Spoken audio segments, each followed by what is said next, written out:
to Champion Your Culture, the podcast, a weekly live show where we explore the power of culture and leadership in business.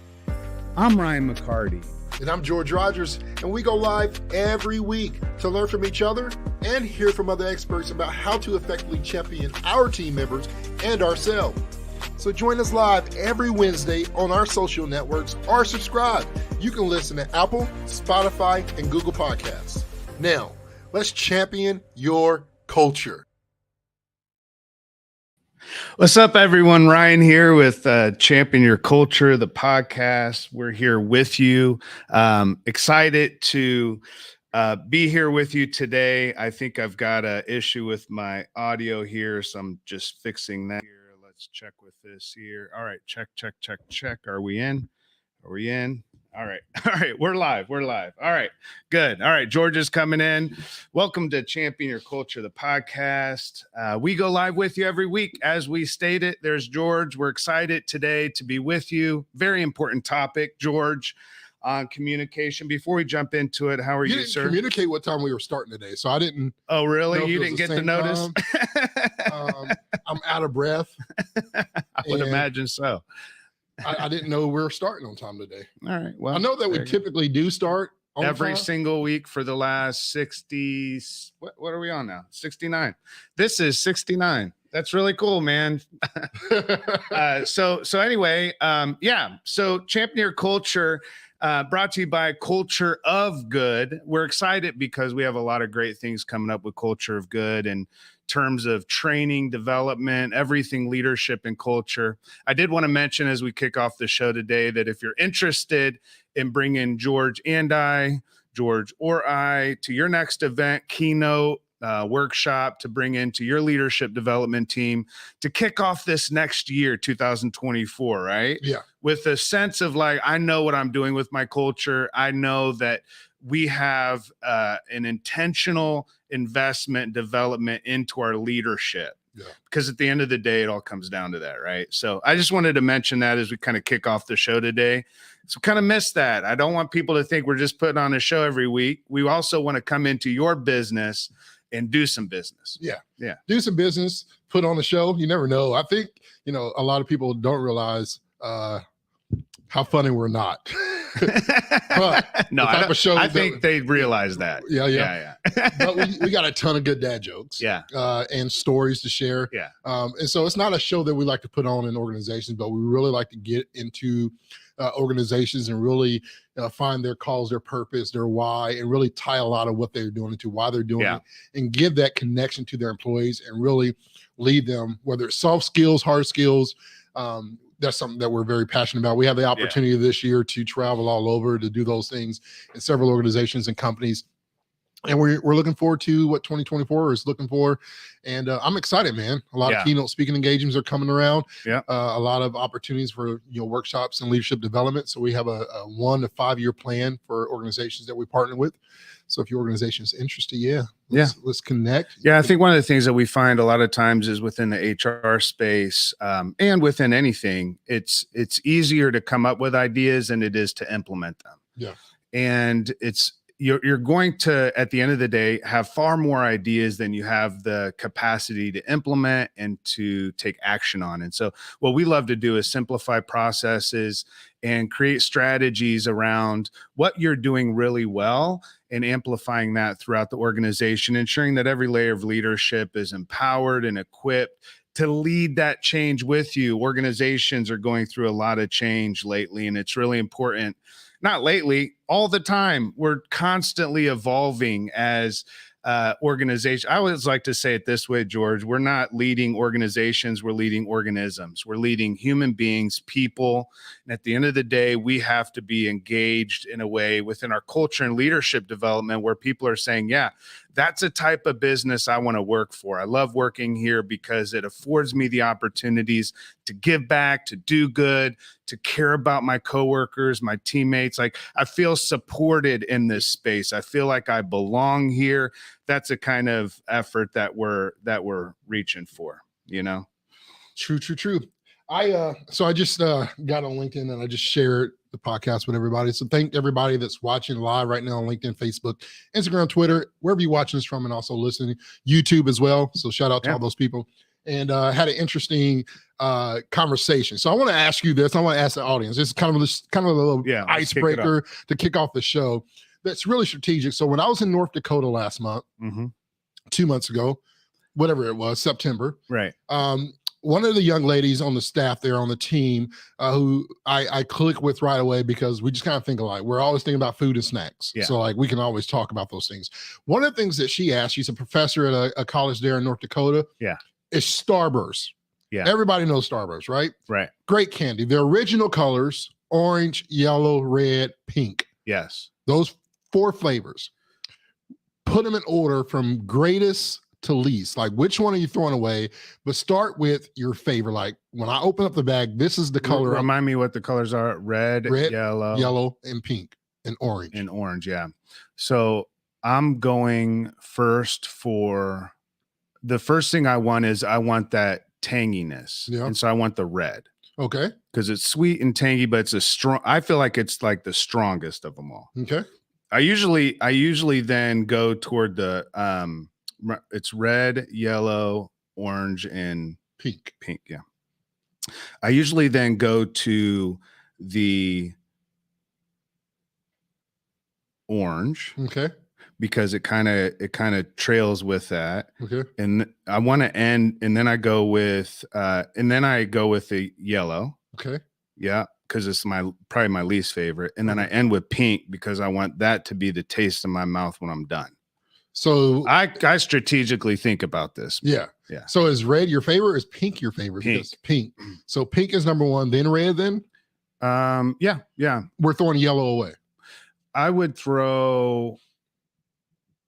Yeah, either yellow or orange. I would say yellow and orange are on par. Pretty much. I mean, they're just like, I mean, I would say they taste too much like the fruit. I want it to taste like candy, bro. I don't want to eat candy and think I'm getting my fruit content for the day. I want to ask everybody out there in the audience today, if you would just rate those top 4 Starbursts. I just want to know, where are you at? I'm pink, number 1, red. I'm saying pink, red, orange, yellow. I'm throwing yellow away. Yeah. Right. It's just it's like it reminds me of dish soap. Like fake lemon flavor. Not that I've had dish soap. But you kind of smell it. If they would have done this, I would I would go right now and get Starburst. If that yellow was banana. Oh, you're thinking Laffy Taffy though. I'd smash it. Yeah. That's what I need to do. I need to cut my Laffy Taffy into a small square. Like that's my Starburst. Got you. So everybody out there, post it out there. I'm interested. I'm interested in your Starburst. Who wins? Who wins? Is it is pink in the lead? I think pink and red. It kind of fluctuates depending on who you are and where you are. But I think most people generally, I know when I open up, I take all the pinks out. Yeah. Nobody gets them in my house. Another weird thing is that in my house, I get all the curled chips, the chips that are folded. Yeah. In any type of form. Amber Dexter. Why you like those? Because when I grew up, funny story, when I grew up, my birth mom, my mom. Yeah. And she would always fight over the curled chips. And so those were her chips. So I said, when I get my house, the curled chips in my house are mine. What's different about them? Because they're folded and it's just a different crunch. Yeah. And they just kind of different. They're unique. And there's not a lot of them in the bag. Right. It's probably about 10-15% that are some type of curled function. Right. I just love those chips. Yeah. And so like the second argument ever in my relationship with Amber it's her eating the crumbled chips. Curled chips. Yeah. Well, if that's all you're arguing about, I think you got it made. The first argument was milk. Yeah. Because I grew up on whole percent. Like I was in Hallville. Oh, yeah. Like I didn't know that there was different milks. I just knew that we got the thick. Everything was thick. Yeah. It was like milk. Half and she half. deceived me, man. Did I never tell you this story? Nah. This is just a bad community. We're talking about communication. Yeah. So one of the things about communication is like in relationships and marriages in particular, we see divorces happen, and it's not because of sex or money struggles. It's because of the lack of communication. Sure. Right. Everything is about communication. When we got together, I want whole milk. She grew up on like 1% or skim milk, something Yeah, weird. yeah. Right? It's just a difference. Right. And so as we got married, like a month and a half into our, our first grocery shopping experience, she brought like this blue lid milk. I grew up on red lid milk. That's all I know. Yeah, I didn't yeah, know there yeah. was a difference. Yeah. Right. Yeah. I didn't go grocery shopping. I had my sister at the time still doing my grocery shopping and my laundry. Right. No shame in my I game. feel that. Some people are just good at what they're good at, and I'll support their business, And I get home like a month in our marriage, man, I'm drinking this milk. And she's like, oh, you like that milk? And I realize that there's blue lil milk in the trash can. Yeah. But I'm pulling out red lip. Right. I look at the date. The date is wrong. Why? It's bad milk, bro. Why? Because it's spoiled. It's like a month old. Right. She was smart, but she didn't think it all the way through. Oh, she was taking 2% milk and putting it into whole milk gallons. Golly. And was deceiving me. She was keeping the same old container the whole time. Yeah. That's rough. That was rough. Yeah. So that was the first argument. Like, yeah. And the second was a curl chips. But now I like 2% milk. Well, there you go. She gives me curl chips. Well, I understand the whole thing of being a bachelor and not grocery shopping because I mean, not even being a bachelor. There was a time I had been married for quite some time and I went to a gas station and grabbed some donuts and grabbed some milk. What I didn't realize is that particular gas station also had a little bit of a grocery area. So when I grabbed the milk, I grabbed buttermilk. Oh my. And so I'm like on the way to church on a Sunday morning and I'm like tearing these donuts up, dude. I'm like, I've got like I got 2 donuts and a apple fritter, which the apple fritter, by the way, is the best donut ever. Gotcha. I don't even know if that's a real donut, but anyway, I'm tearing these donuts up and I open up the milk, man, and I take a big swig of it. And when you're thinking you're about to drink one thing and you end up with a mouthful of buttermilk, and I went to take a drink of it, and that buttermilk went all over my car, man. It was a complete mess. You were a spitter that day. Oh, yeah. I spit that crap. All the milk was all over my car. Yeah. Anyway.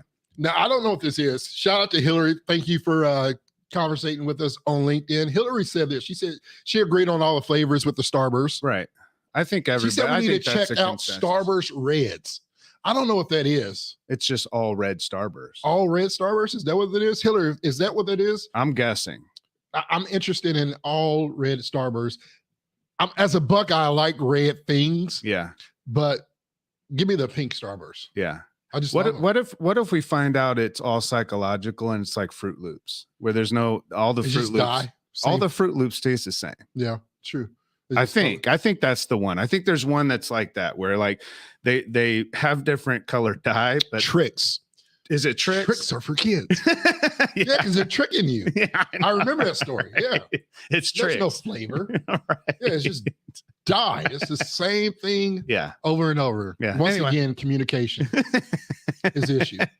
Now, we kicked off the show. We like to have fun and enjoy conversations and catch up with you guys and ladies watching us live. First 12, 13 minutes was us just kind of getting to know each other, communicating some of our do's and don'ts. But Ryan, I want to jump into this conversation and really kind of build it, because over the next 30, 40 minutes, however long we're going to have this conversation, understanding the importance of building effective teams and the importance of doing so with open conversations. A lot of people now will build effective teams, but it's their way. It's not fully open communication and dialogue where we're talking and also how listening effective is that? And understanding. You're saying effective teams, but how effective is that? And also, like, we have to know that everybody is communicating. Right. So the thing is not necessarily, do we need to communicate? I would say there's points where we need to communicate more. We need to know what we're communicating, first of all, right? Who we're communicating to, all of those things, how they receive communication. Right. Back to your point that you talk about all the time, everybody receives that differently. But when we think about communication, is it open?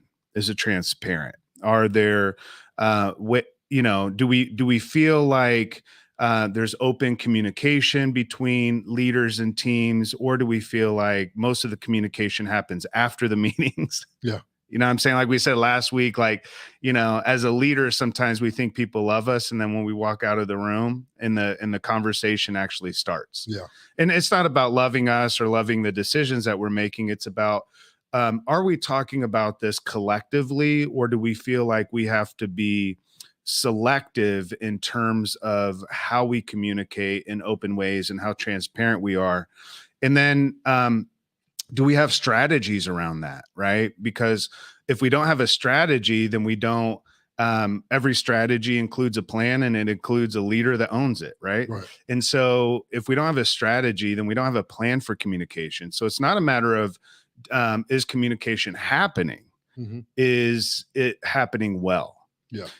And I've not met any organization that can just sit down and say, we rock this out and we're perfect at it. And because there's no perfect culture, as we talk about, but yours doesn't have to suck, right? Yeah. But in that also, like, how do we intentionally make communication, particularly open communication, a priority where employees are feeling heard? I think a lot of times when we go into organizations, when we don't feel heard, then we don't feel like we belong.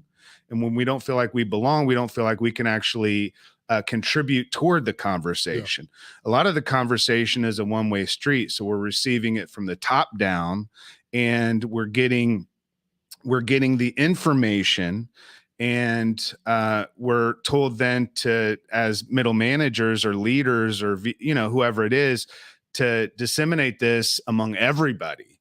And, you know what I'm saying? But we don't create plans. We don't equip people with processes. We're just simply saying, get this messaging out. And although I think there is some organic opportunity there, if we don't have a strategic plan in terms of how communication is going out to people, then there's no clarity. And when there's no clarity, then people don't have a clear sense of the vision, and they lose sight of the overall mission. And then you start to see a less effective team. Yeah. Where we're not communicating effectively, we don't have an effective team. Right. That's just what it comes down to. And it's important then also to understand the types of communication, right? There's 4 core common ways to communicate. Let's talk about right? It. Yeah. Verbal communication, which is the obvious, right? And it's important as we say this, as we talk about inclusive workplaces. Yeah. Verbal communication, also understanding your employee. Yeah. You have people that sign. That's a verbal communication. It's for those who are lacking hearing. So I want to be clear about that and be inclusive and make sure people understand the importance of knowing your employees, right? Yeah. When we talk about communicating to people, you got to know your employees to be able to communicate to them. So when you think about these 4 that we're going to talk about real quick, understanding George may be verbal, but it also depends on the type of situation that George can really receive it, right? And so some things I can receive verbally, some things I'm better communicating and receiving, textually, email. Yeah. So that would be the second thing then. Right. So there's verbal communication, and then there's written communication. Gotcha. Those are the top 2 that now, I've heard this, like, if it's not written down, it's not communicated. Right. You know what I'm saying? It's the law of business, paper trail, right? We talk about this, again, business strategy, financial strategies. There's always the importance of paper trail. Keep your receipts. Yeah. Turn in your receipts, scan your receipts. There's multiple ways. How do I know that I've really communicated clearly? Because if I say something to you, it's one thing, but if you read it, you start to process it different. And it's important because even in that, Ryan, let's talk about this again. I talked about, I like to share my relationship. I've been happily and frustratedly married for 18 years. Right. And if you just celebrated the anniversary, crazy. Didn't you? Yeah, just a few weeks ago. Yeah. 18 years. Congrats. I'm excited about that. Yeah. But one of the most important things about me is that I verbally was not good at confrontation. Yeah. Verbally, I just sucked. And even today, probably I still hold a lot of in before I talk about it. I got a 24, 48 hour rule. It's like first 48, before something bad can really go wrong. Right. I take the first 48 to really just deal with it internally. And if it still bothers me a day or 2 later, it needs to be talked about. Yeah. That's my first 48 rule, right? But the best part of me is communicating written.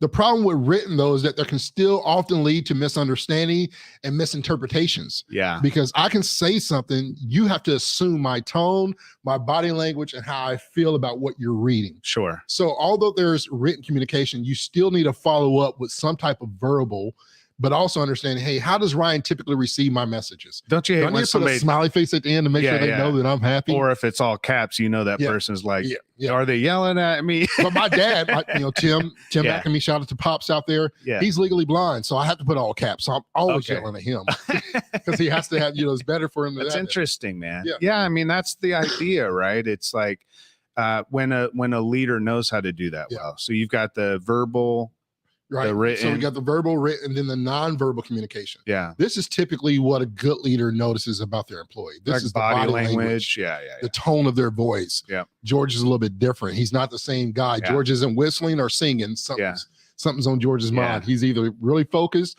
or something's bothering him. Yeah. Right. That's knowing your team members, like really knowing them.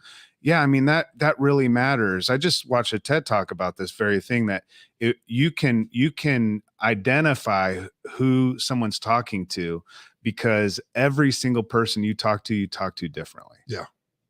Yep. Naturally, we do that. Yep. So when we're intentional about it, then it creates the opportunity for us to connect, because sometimes it's not about what we're saying, it's how the person's receiving it, to your point. Yeah. And so with the nonverbal, it's really good to complement nonverbal with written or verbal, right? Yeah. When somebody's nonverbal, they're communicating. Like everybody's communicating.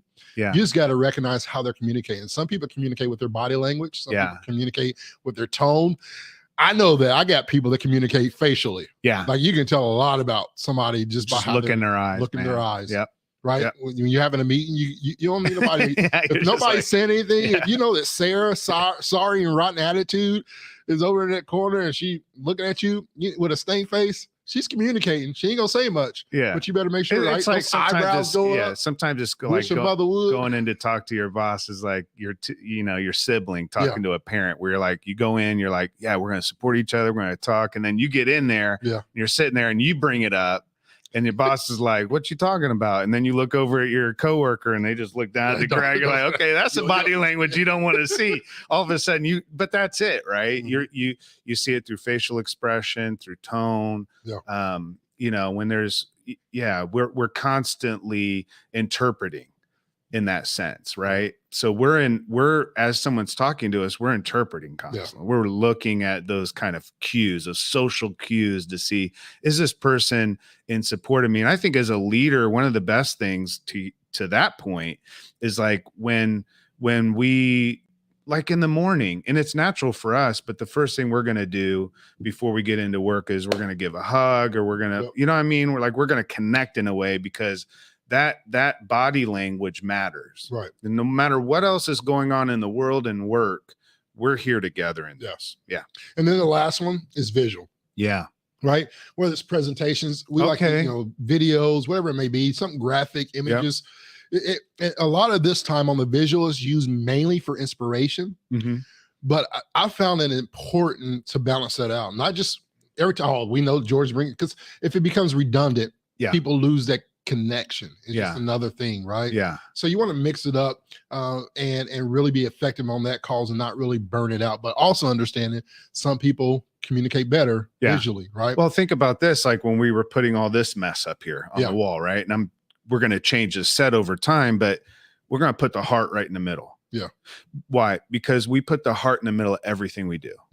So when you think about what we do in business, when you think about how we implement communication strategies, we're saying this, right? But this is, I bring that up because this is one of those visual cues.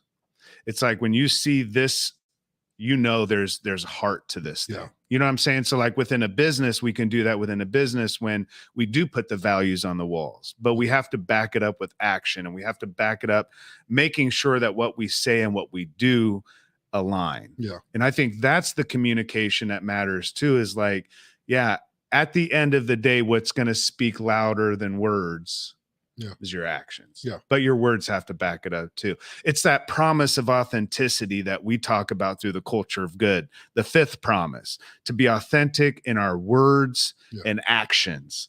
I mean, that's really powerful, because when leaders communicate effectively, And they not only get their point across to their teams in a way that ensures that intended message is received, but it's received in a way where those team members know how to contribute toward that and what's in it for them. And it's not just inspiring, but when we're communicating to people, we're also suggesting with our communication that we're here as a part of this. Yeah. The worst thing that we can do is send out messaging that's potential negative or and we're not there with that messaging. Yeah. Because that sends a signal out. That's a cue that says we're going to say this, but we're not in it.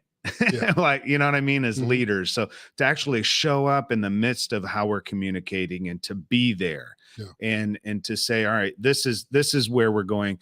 This is where we're at. That full transparency as we're closing out this year. I think it's a great opportunity for leaders to say, this is what we hope to achieve this year. This is where we're at. This is where we didn't hit the mark. This is where we, you know, exceed it, learn some new things. That transparency at the end of the year and the vision toward the beginning of the year. I would encourage leadership teams right now to set up a time, or maybe HR professionals, or if you're a business owner, you lead a team. Now is a really good time to begin scheduling out leadership retreats, like a 2 or 4 hour, just get out of the office, bring George and I in to talk to your team, inspire them around self-leadership and around how to engage effective team leadership within your organization. We love doing that kind of stuff. This is a really great time to do that. What are you communicating toward the end of 2023 is going to impact how you start 2024. Yeah.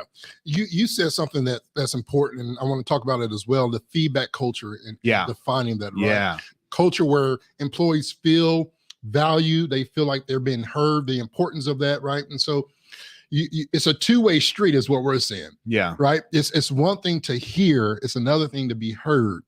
And understanding how that encourages the employees to really give and receive that communication, that constructive feedback too. Yep. Constructive feedback, and how it's important to have a mutual, we talk about mutual relationships. Yeah. Communication is a part of that, communicating to each other, where I don't always feel like Ryan is talking to me and sometimes talking for me. Yeah. That's the worst. Yeah. Right? Like, I didn't say that. You put words in my mouth. Interesting. Right. Yeah. Having that common ground where talk for people, Ryan knows when to talk with them.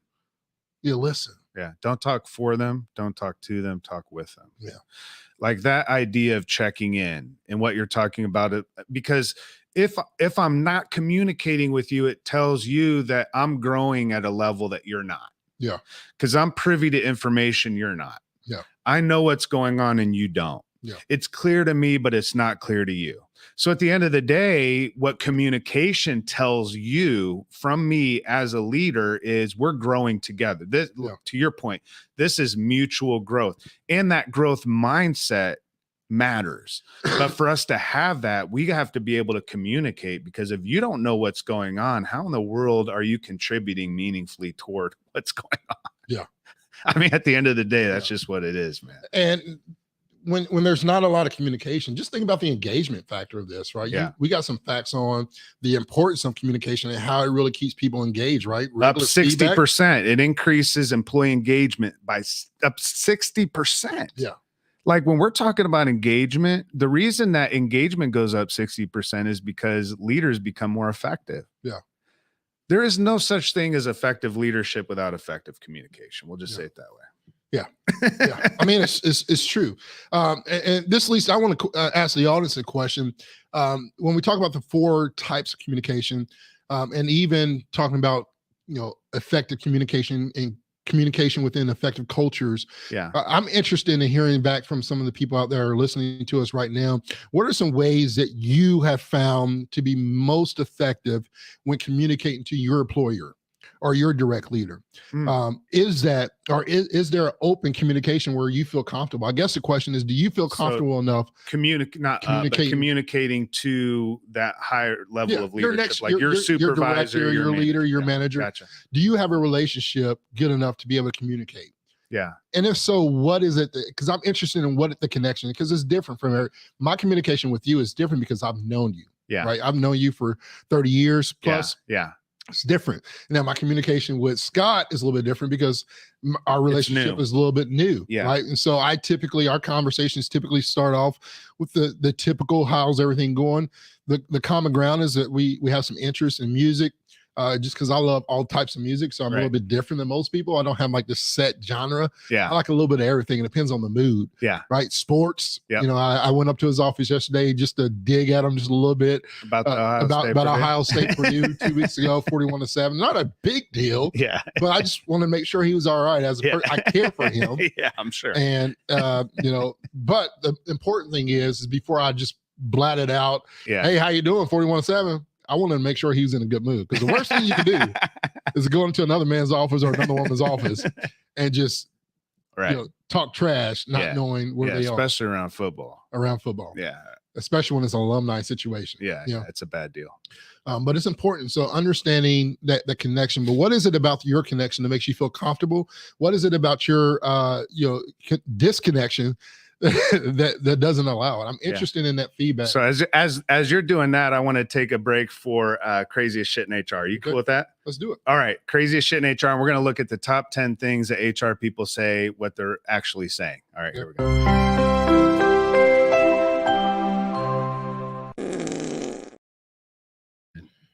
Oh, cool, man. So that's brought to you by Culture of Good. So here we go. The top 10 things that HR professionals say and what they're actually saying. So I'm going to say these things and I'll tell you exactly what they're saying. Okay. Competitive salary. My guess is, we're going to try to Google search this, but we're going to keep it within budget. It actually means we remain competitive by paying less than our competitors. All right, next one. Must be deadline oriented. Accomplish tasks the way we say it, when we say it, but early. Yeah, you'll be 6 months behind schedule on your first day. Some overtime required. You're going to be working 5 Saturdays out of the month. I know there's only 3, so you're going to have to do a double. Sometime each night and sometime each weekend. You're right. Must have an eye for detail. Oh, man. Catch the things that we don't tell you need to do. We have no quality control. Career minded. We're going to add new titles within 6 months. It actually means female applicants must be childless and remain that way. Oh, wow. Yep. That does mean it sometimes. Yeah. And underpaid. Yeah. Sucks. No phone calls, please. Do as I say, not as I do. We filled the job. Our call for resumes is just a legal formality. Seeking candidates with a wide variety of experience. Ooh. I think this is where you get more responsibility for same pay. You're right. You will, in fact, be replacing 3 people have just left. Problem solving skills a must. Problem solving skills is a must. Yeah. I don't know. What is it? Yeah. You're walking into a company which is a perpetual chaos. Yeah. It's like, what we call it? It's dysfunctional functional chaos, meaning we know how everything is. Yeah. It just looks chaotic. Problem solving skills a must. Yeah. It requires team leadership skills. Oh, man. Lead, but don't speak. You'll have the responsibilities of a manager without the pay or the respect. You're right. Yeah. You're about right on all these. I'm pretty good. This is weird because it must be true then. I got one more. Yeah. You ready? By the way, this is live, unedited. No. I've not seen your list. And listen, this is a great one to end it here. Good communication skills. What are communication skills? Make sure you communicate, even though you don't have all the full knowledge of what you're communicating on. Kind of. Yeah. Management communicates. You listen, figure out what they want you to do, and do it. Yeah.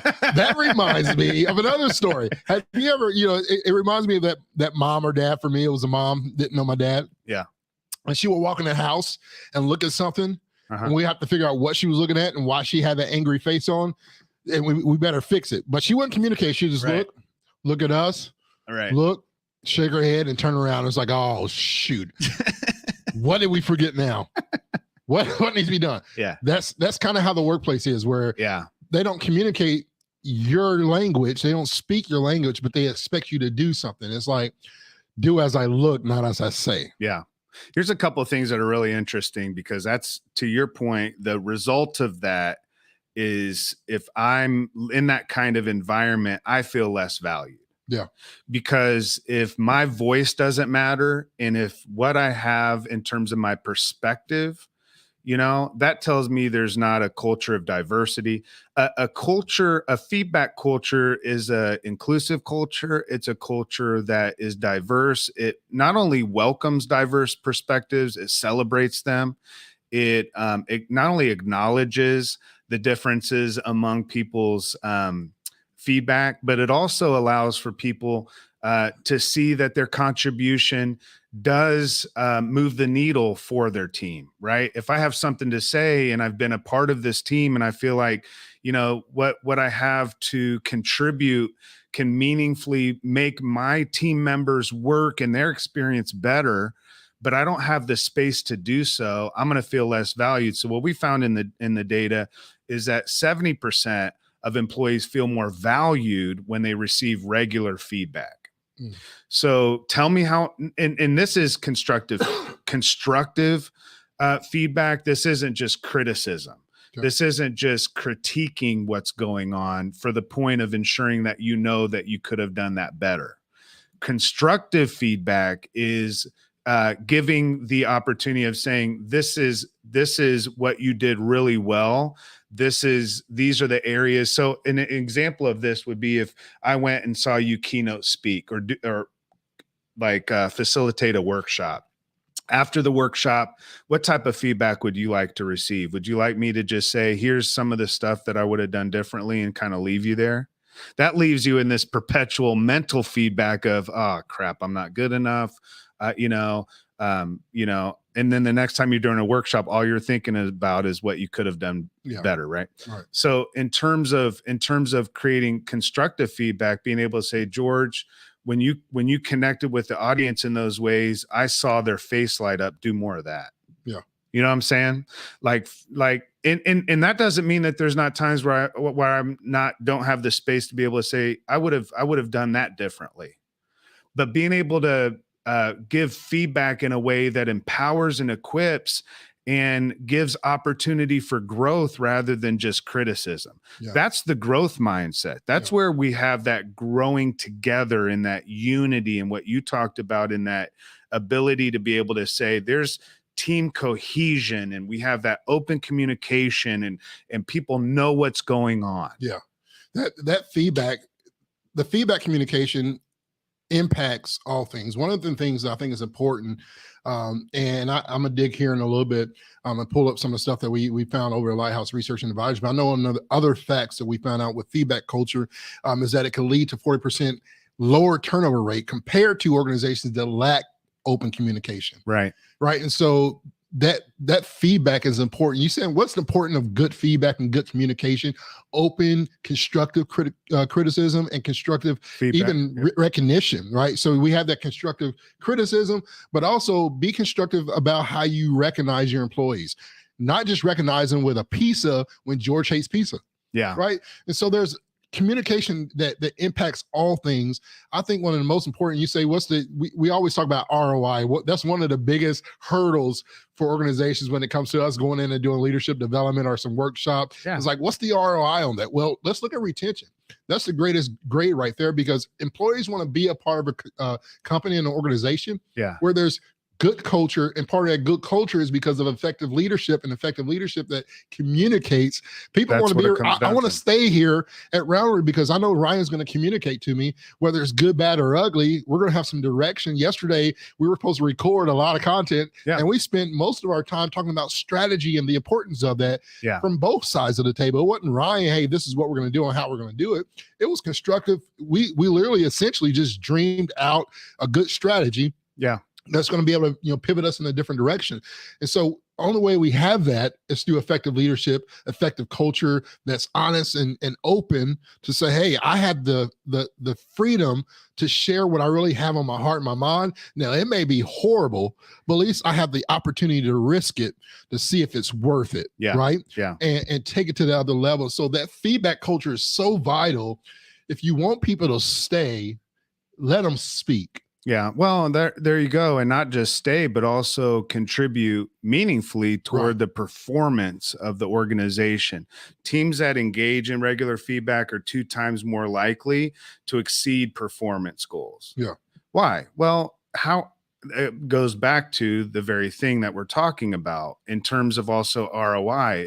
If we don't have open communication and people don't know how to contribute, when we talk about change management, and the opportunities that we have as we're leading these major projects, and we, in our conversation with organizations that are in the midst of mergers and acquisitions and merging cultures together and discovering what is our culture, what is their culture, how do these cultures merge together, how can we promote trust and grow together and have the kind of understanding and feeling that we're all in this as one. When it comes down to all of that, it leads toward better, more effective performance in terms of the team together collectively, because Yeah. now we have something that's moving collectively rather than just being directed by one person directing the team.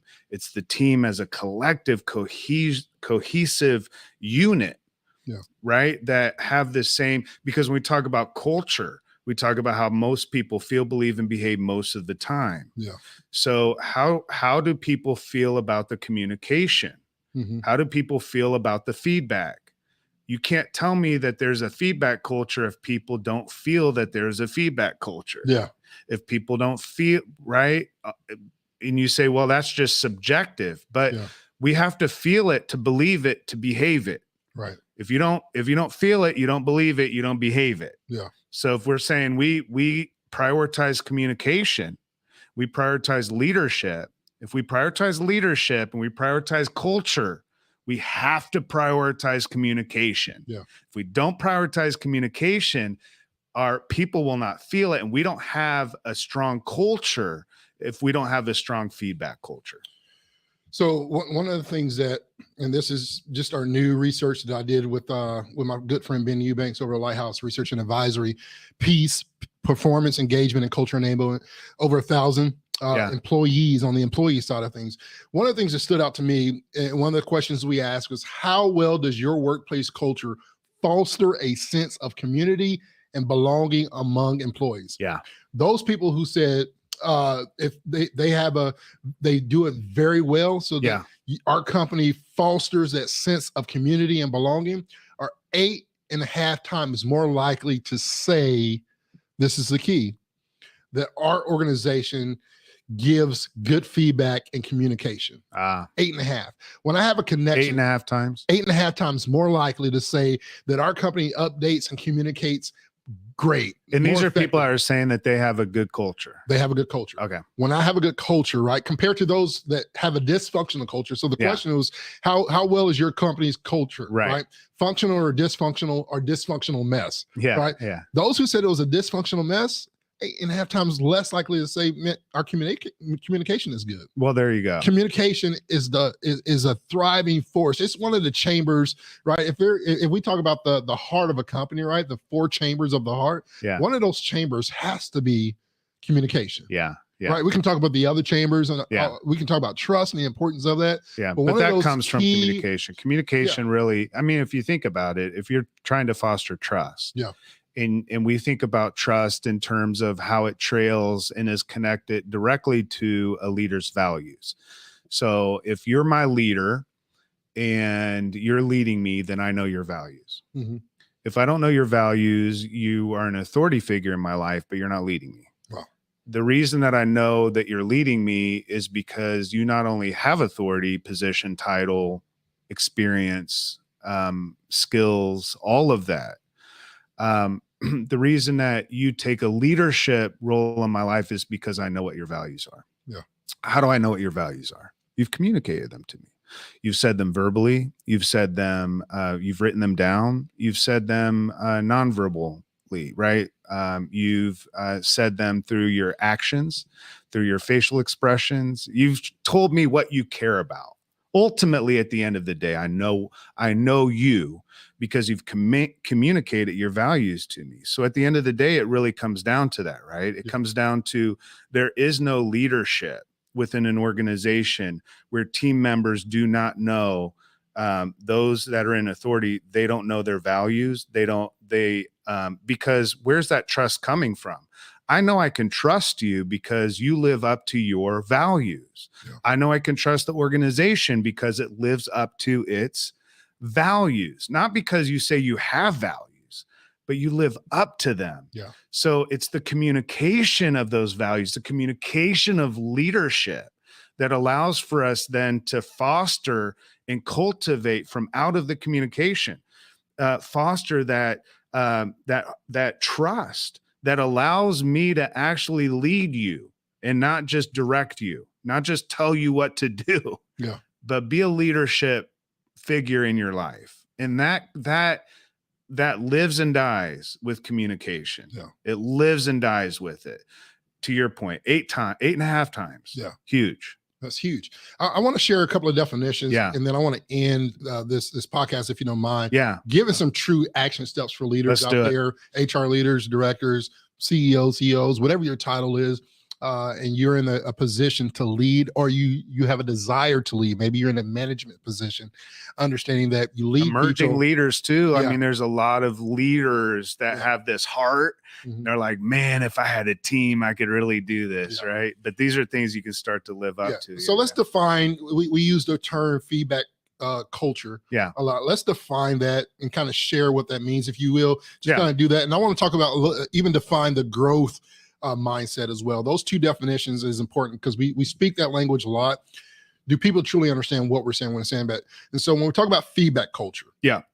it's an organizational environment where regular constructive feedback is encouraged. Mhm. Right? It's not something that we just want to do. It's truly having that. It's part of the culture of what we do. Yeah. We encourage this. Yeah. Right? It's important that I understand how you feel as I'm saying what I'm saying. We're rolling out something new. How do you feel about this? Yeah. Before we roll out something new, how do you feel about this? Yeah. Right? That should be the language. Those are two different sentences. How do you feel about this rolling out something new versus before we roll out something new? Yeah. This is what it is. How do you feel about this, Ryan? And not just encouraged, but also sought and valued. Yeah. Right. So like that feedback culture is that you're looking for constructive feedback. I want to say again, this is not constructive criticism. Gotcha. We need to stop using that term because it gets in our mind that I'm going in and I'm going to criticize them, but it'll be constructive. Yeah. That's bullshit. We need to go in with the understanding of it being constructive feedback, because when it's feedback, then my understanding as a leader, as I'm providing it to you, is far different than, okay, this is going to be a critique, but at the end of the day, I'm going to tell you how to do it better. Feedback is far different. It comes from a place of your heart. It comes from a place of wanting to see that person grow rather than wanting to see that person fall into line and behave the way you want them to. I'll just add that in. No, that's important. As you're saying that, Ryan, I felt different about myself. Yeah.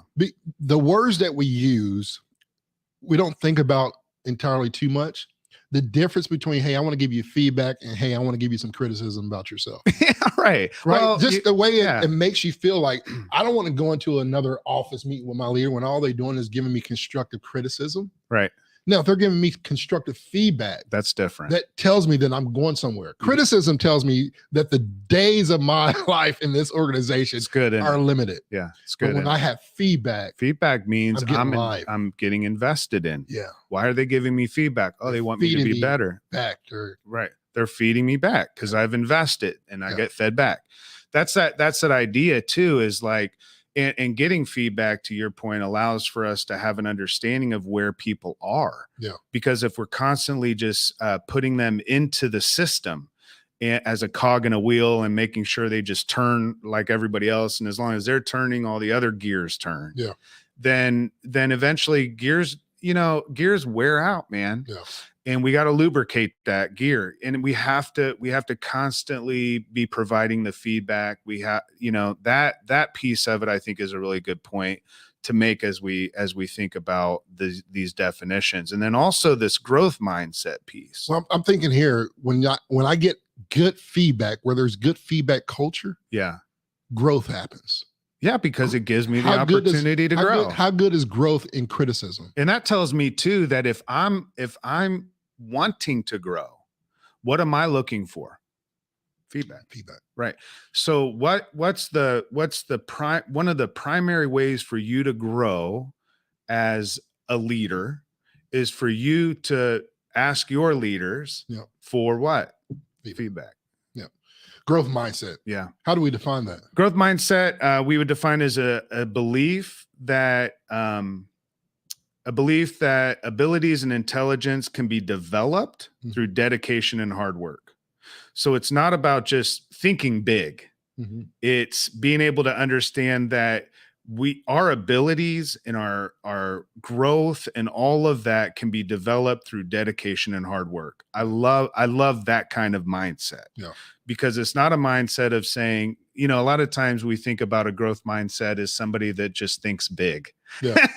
Yeah. Well, I've got a growth mindset. I think you get these salespeople, Yeah. you get like, what's your KPI for this month? Well, I'm going to sell 100 cars. And then you got somebody else. I got a growth mindset. I'm going to sell 2,000. It's like, okay, whatever. That's just having big dreams and having a lot of faith. Yeah. A growth mindset actually speaks to the dedication and the hard work that is connected to the understanding of how the growth is happening, right? So it's having a mindset, but again, where we feel, we believe, and where we believe, we do.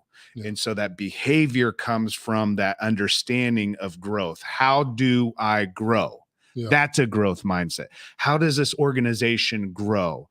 Not what are the dreams I have? What's the big idea? That's not a growth mindset. A growth mindset is knowing how it grows, knowing what dedication is necessary, and what's the hard work put into it to get there. It's what when you say the abilities and intel, I'm always breaking down things, what I'm able to do with the intel that I have. Now, what I know may not be enough. Right. But I know somebody who may know more, right? Yeah. And so our abilities together, yes, our intel, yes, right? The intelligence that grows because we are communicating together. So what George knows may be something a little bit higher than what Ryan knows on certain things, but there's some things that Ryan's gonna be like, man, that's looking at a team with a growth mindset. Yeah. It's saying that, and then developing together, right? It. So just breaking that down, although you may not have the answers for everything, somebody on your team or somebody within your network. I love LinkedIn. I spent the last year or so, I kind of weaned myself away from Facebook and Twitter, a lot of this stuff. Now I still have it and I'll jump on there every once in a while. It's X now. But when it comes to social it's media, not Twitter anymore. No, sorry, the X. No. Right. Right. But when it comes to social media, 90% of my time is on LinkedIn. I love the genuine networking aspect of social media and really get to know people and organizations. I love going through that channel and just meeting new people, and really being able to connect, because what I'm able to do and the intelligence that I have is very limited. But if I know more people, the more people I know, and I know what they're capable of, their abilities and their intelligence, man, I may not have the answer, but I know somebody who does. Yeah. It's somewhere as well. So having a growth mindset isn't just about having a mindset. Yeah. It's about having a growth strategy. Yeah. Like our mind is strategic in that way. So the more I connect with you, the more we grow. Yeah. So real quick, because we just got a few minutes, I'm going to read these 5 action steps for leaders. Yep. And I won't go through them in full definition. I'm just going to read them really quick so that we can have them, and then we'll kind of break it down for a couple minutes. Are you ready? Some of these, we talked about RSVP. I just want to throw this out there real quick. A lot of the RSVP that Ryan future book, maybe. Yes. I'm working on it. But some of these things can be implemented in what we call the RSVP, the importance of checking in with your employees. Yeah. Our belief is that when leaders don't check in, employees check out. Yeah. And so this is another way, when we say action steps for leaders, this is something you can use as a guide. Go ahead. Yeah. 5 things. Initiate regular feedback sessions. All right. Number 2, encourage open conversations. Number 3, provide training, or what we would consider development, not just training, one-offs. Number 4, lead by example. Yep. We talk about that all the time. And number 5, recognize and reward, because whatever you recognize and reward grows. Right. Right. You're just feeding it. You're watering it. You're fertilizing it. You're giving it the nutrients it needs to grow. That's what we're doing. So, yeah. So scheduling this out, initiating it, having those feedback sessions. Yeah. Literally, like, how are you prioritizing anything in your business? You're meeting around it. You're having sessions around it. You're talking about it. So if communication and feedback is something that is important to you, and these aren't bitch sessions, these are literal feedback sessions. Yeah. Monthly, quarterly, to your point, check-ins, the RSVP is a great way to do that. You're discussing performance goals, areas of improvement. But again, it's not constructive, it's the feedback. So we're creating this feedback culture where people are feeling feedback matters. Yeah. Well, how do we know if anything matters in our business if we've not prioritized it, if we've not scheduled it, if it's not on the calendar? Yeah. Get feedback on the calendar. Yeah. All right. I'm gonna preach it to the end of the day, man. You gotta get it out there. Check in. Yeah, check in with your people. Yeah. I want to encourage everybody out there, for our listeners, to do these 3 things as we're wrapping up.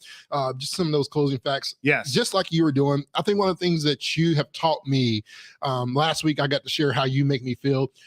I want to share what you've taught me as well. And I think that one of the things that you've really helped me grow into is taking those moments, whether it's through breathing and reflections, to really reflect on what you're saying and also what others are saying to me, and being able to departmentalize, put that where it needs to be, understanding that, because Ryan knows, and my wife knows, most people know that I have the tendency to take on everything and feel like it's my responsibility. Yeah. And over the weekend, I realized my anxiety was going through the roof, and I just had to for a whole day, my wife and kid left.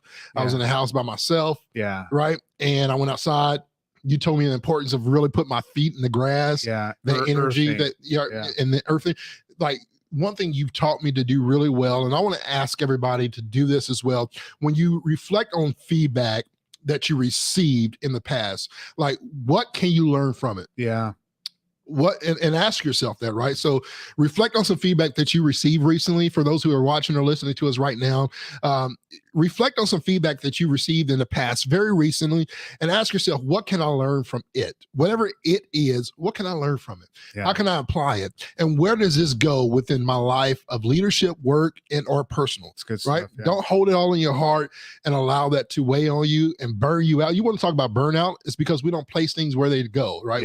We clutter the wrong parts of our heart with stress and worry, and that doesn't belong where we put it. Yeah. Make sure your department. That's something that you taught me that has made a huge difference on how mentally I stay in the game. Yeah. From a burnout phase, mental health, that well-being. When we talk about good cultures, one of the culture things that's been a benefit for me is that I'll learn how to take what I need to take from it and put it where it belongs. Imagine how stressful you'd be if you had to eat a whole elephant in one bite, bro. Well, just imagine. What I'm saying? I mean, let's get even more detailed, personal. Imagine me putting knives in my underwear drawer and underwear in my knives drawer, and I got guests coming into the house. Yeah. They're picking up underwear. Yeah. I know that sounds weird, but we're putting things in the wrong place. And when people are opening up, they're wondering what's going on with George. Yeah. I can't tell you, right? Because I'm not placing it right. The second thing, seek opportunities to give constructive feedback, not criticism, feedback, and be open to receiving it. Yeah. I want good feedback. Yeah. And the third thing that we want to point out on today's show is make sure you're staying engaged in team building activities. One of the best ways to really do feedback is that we don't just work in the office. We hang out at a coffee shop, whatever. We if we're able to. Yeah, we go to a little record store where there's music played, right? And those environments matter. Yeah. Right. If the only time employees come to your office because you're giving them constructive criticism, nobody wants to come to your office. Nah, that's not even a leadership thing. Create an opportunity, create a room and a space for certain things to be done. Activities to help out with that open communication is so vital. I just want to share those things. You've taught me to really take in what it is, learn what I can take from it, and then departmentalize it, put it where it needs to be, right? And then seek opportunities to really grow in those areas and receive that. So I appreciate that. Yeah. Because that's something you taught me. Well, thanks for communicating that with me, man. Yep. Yeah, because that also tells me like what you value. Yeah. See, and the more we talk, the more we get to know each other. And we just want to encourage everybody out there to embrace this open communication, embrace structuring feedback and creating a calendar, prioritize this. This really matters toward the leadership culture within the organization, being active listeners, being able to know that communication happens in a two-way street. It's not just dictating to people, it's listening, it's learning, and it's loving, and it's leading. And that's what we're hoping for each one of you that are out there. Listen, every week we love being able to provide this conversation. We have some really great guests that are coming into the studio over the next couple months. We're excited about. As always, we would really encourage you to join us in our 2-day leadership development. It's what we call the Culture Champion Certification. And if you're in charge of teams, if you're in charge of engagement, if you're in charge of culture, on January 23rd and 24th of 2024, our next 2-day certification it's a lifetime certification. You could take it anywhere. I want to encourage you to jump on cultureofgood.com. Literally 3 months away. I mean, 3 months away. 3 months away. Wow. Enough time for you to think in advance how this can happen, but I'm excited about it as well. And I want to also encourage you, make sure you if you take anything back from today, we said a lot, we had a lot of laughs and fun and a good time, but really we want to challenge and encourage everybody as you're creating what we like to call a culture of good.